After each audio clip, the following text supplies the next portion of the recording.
Somewhere in the world right now, a football fan is celebrating, not because their team scored, not because they won a trophy, but because their biggest rival just lost. Think about that for a second. How can another team's failure feel almost as satisfying as your own team's victory?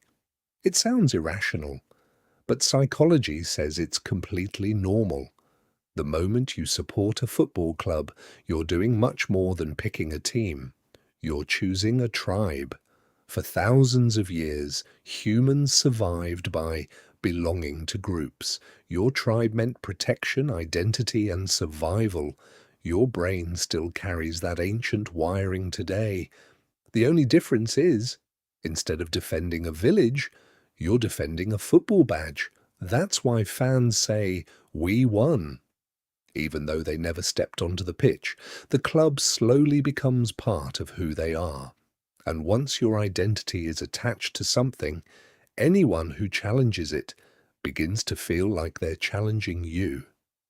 That's where rivalries become fascinating. Your rival isn't just another team. They're the people threatening your tribe's status. Every goal they score feels like a reminder that your side might not be the best. Every trophy they lift can feel strangely personal.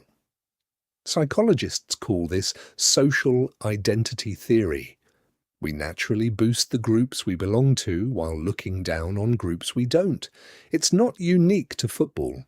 It happens in politics, schools, companies, even online communities. Football simply puts this psychology on display every weekend. Then something even stranger happens. Researchers have found that people sometimes experience schadenfreude, the pleasure of watching someone else fail. Normally, that sounds cruel, but rivalry changes the equation. When your biggest rival loses, your brain doesn't just see their defeat. It quietly interprets it as a small victory for your group. That's why fans celebrate a rival's loss with almost the same passion as their own team's win.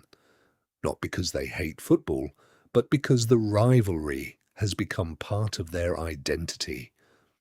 Of course, there's a downside. Sometimes fans spend so much energy hating another club that they forget why they loved their own in the first place.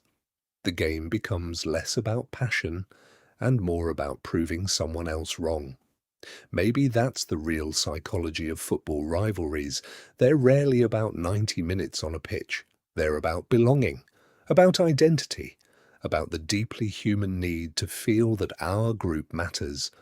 Because once something becomes part of who you are, its victories feel like your victories, its defeats feel like your defeats, and its rivals can start to feel like your enemies. Were football rivalries ever really about football? Or have they always been about us versus them?